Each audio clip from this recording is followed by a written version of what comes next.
तक हुआ। हमारी बहन जी ने सबसे पहले मुख्तार अंसारी जी की जेल में हुई षड्यंत्रकारी हत्या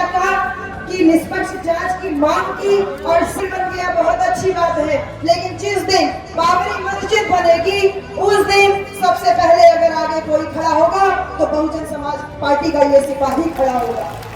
बातें हैं या तो जिस संस्थान से मैं आती हूँ IIT BHU से, BHU में बंदूक की नोक पे औरतों के साथ में जिस तरीके से जुल्म और जाति छात्राओं के साथ में हो रही है, आप उनके साथ में हैं। या फिर जो पहलवान लोग, जो हमारी महिला पहलवान लोगों ने जिस प्रकार से आरोप लगाया, पूरे कुश्ती संघ का जो मुख्य पदाधिकारी था, आपको तय करना है कि आप किसके साथ में हैं। ये चुनाव आम चुनाव नहीं है, ये जीवन और अस्तित्व का चुनाव है। ये सर्व समाज के लोगों से यही अनुरोध है कि 1950 में जो बाबा साहब डॉक्टर अंबेडकर संविधान बना के गए थे, वही संविधान बहुजन समाज पार्टी का मैनिफेस्टो है और वही भारत के संविधान को 100% लागू करने के लिए कटिबद्धता है। जनता के साथ जो छलावा हुआ है, वो छलावा आज हमको साफ तौर पे दिखाई दे रहा है कि 5 किलो फ्री में राशन बांटने वाले और उसका डंका पीटने वालों का हकीकत सच जनता के सामने आ गया। इन्हें शर्म नहीं आती ये कहते हुए कि 83 करोड़ जनता को फ्री में राशन बांट रहे हैं। ये शर्म आनी चाहिए कि देश के हालात आपने इतने बदतर कर दिए कि 83 करोड़ जनता को 5 किलो राशन पे अपना गुजर बसर करना पड़ रहा है। मेरे प्यारे बच्चों, मेरे प्यारे साथियों, मेरी प्यारी बहनों, महंगाई की मार से तो जनता त्रस्त है ही है। युवा बच्चे शिक्षा, रोजगार से तमाम परेशानियों से तो जूझ रहे ही हैं। साथ ही साथ देश में जो नफरत का माहौल पैदा किया जा रहा है, एक धर्म विशेष के प्रति, स्पेशली मुसलमानों के खिलाफ जो नफरत की राजनीति की जा रही है, ऐसे में माननीय आकाश आनंद जी का जो वक्तव्य सामने आया है, उससे कहीं न कहीं हमारे सभी मुस्लिम जो समाज है, उनके लोगों को इस बात का ध्यान रहना चाहिए कि जो लोग मुसलमानों के वोट के रहनुमा बने हुए थे आज तक, उनसे ना तो माननीय मुख्तार अंसारी जी की मौत पे एक ट्वीट तक हुआ। हमारी बहन जी ने सबसे पहले मुख्तार अंसारी जी की जेल में हुई षड्यंत्रकारी हत्या की निष्पक्ष जांच की मांग की और साथ ही साथ अभी कुछ ही दिन पहले माननीय आकाश आनंद जी जो हमारे राष्ट्रीय कोऑर्डिनेटर साहब हैं, आपने एक इंटरव्यू के दौरान ये कहा कि मंदिर बन गया, बहुत अच्छी बात है, लेकिन जिस दिन बाबरी मस्जिद बनेगी उस दिन सबसे पहले अगर आगे कोई खड़ा होगा तो बहुजन समाज पार्टी का ये सिपाही खड़ा होगा।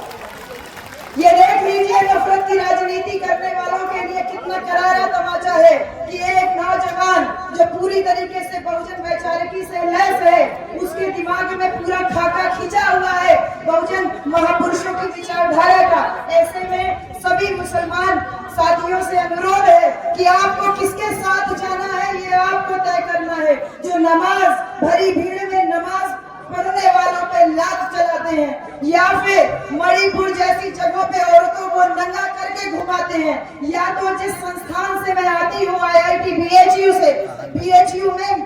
बंदूक की नोक पे औरतों के साथ में जिस तरीके से जुल्म और जाति छात्राओं के साथ में हो रही है, आप उनके साथ में हैं। या फिर जो पहलवान लोग, जो हमारी महिला पहलवान लोगों ने जिस प्रकार से आरोप लगाया, पूरे कुश्ती संघ का जो मुख्य पदाधिकारी था, आपको तय करना है कि आप किसके साथ में हैं। ये चुनाव आम चुनाव नहीं है, ये जीवन और अस्तित्व का चुनाव है, ये अच्छाई और बुराई का चुनाव है। आपको तय करना है कि आपको बहन कुमारी मायावती जी के शासनकाल में जो बड़े बड़े कार्य हुए, शिक्षा के क्षेत्र में जो उपलब्धियां हुई, सबसे बड़ा महत्वपूर्ण कार्य शेख मोइनुद्दीन चिश्ती उर्दू अरबी फारसी विश्वविद्यालय की स्थापना करके हुआ, जो आज तक उसके बाद की सरकारों द्वारा कभी घोषणा तक नहीं की गई। आपको तय करना है कि देश का 18% मुसलमान, स्पेशली आजमगढ़ की बात हम करते हैं, आजमगढ़ का 18% मुसलमान अगर इकट्ठा होकर के वोट कर दे तो किसी माई के लाल में दम नहीं है कि वो आपको शासन सत्ता से बाहर कर सके। इसलिए मेरा आप सबसे विनती है,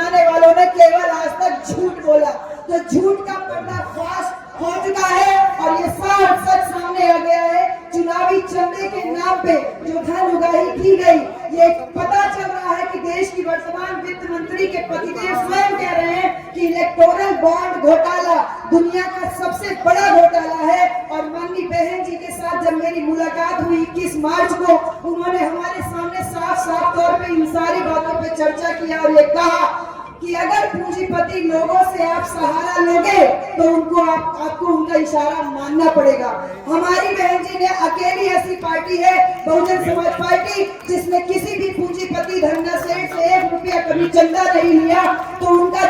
पैसा नहीं लिया तो उनके इशारे पे काम नहीं करती है। ऐसे में सर्व समाज के लोगों से यही अनुरोध है कि 1950 में जो बाबा साहब डॉक्टर अंबेडकर संविधान बना के गए थे, वही संविधान बहुजन समाज पार्टी का मैनिफेस्टो है और वही भारत के संविधान को 100% लागू करने के लिए कटिबद्धता है बहुजन समाज पार्टी की मुखिया बहन कुमारी मायावती जी की। और आज मैं जब मुझे अवसर मिला है इस लालगंज लोकसभा में प्रत्याशी के रूप में आपको संबोधित करने का, तो समस्त जनता से यही अपील करूंगी कि सर्वजन हिताय सर्वजन सुखाय का नारा कोई चुनावी जुमला नहीं है, बल्कि वो हकीकत है कि बहन जी के द्वारा किए गए कार्यों से सर्व समाज को जो लाभ हुआ है, सर्व समाज अपनी बहनों के प्रति कृतज्ञता व्यक्त करे, आभार व्यक्त करे। और ये 2024 का जो आम लोकसभा चुनाव हो रहा है, इसमें भारी से भारी संख्या में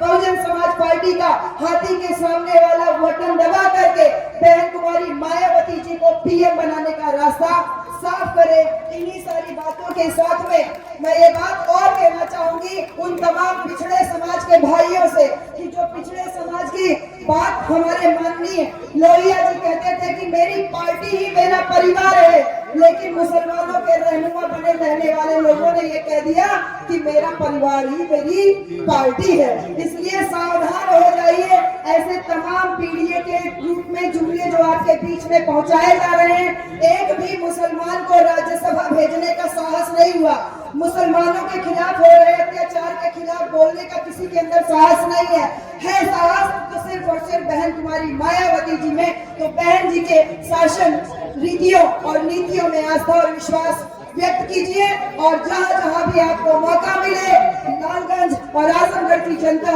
साथ ही साथ जो अलग अलग जिलों की जनता है, लालगंज में तो 25 मई को चुनाव हो रहा है, हाथी के सामने वाला बटन दबा करके हम सबको अपना आशीर्वाद दीजिए। इन्हीं सारी बातों के साथ में यहाँ पधारे सभी अलग अलग गाँव से आए हुए हमारे सभी प्यारे ग्रामवासियों, मेरी प्यारी बहनों, आप सबको ढेर सारा आभार। सभी को जय भीम, नमो बुद्धाय, जय संविधान, खुदा हाफिज। नेशनल चौपाल लगातार मनुवादी ताकतों के खिलाफ काम कर रहा है और काम करते रहेगा। बहुजन समाज से जुड़े और उसके आंदोलन से जुड़े हर खबरों को आप तक पहुंचाते रहेगा, लेकिन हमारे साधन संसाधन की कमी के कारण हम इस लड़ाई में कमज़ोर हो रहे हैं। आप तमाम साथियों से हम अनुरोध करते हैं कि नेशनल चौपाल को बचाइए, हमें आर्थिक सहयोग करें और हमें मजबूती प्रदान करें। जय भीम, जय भारत।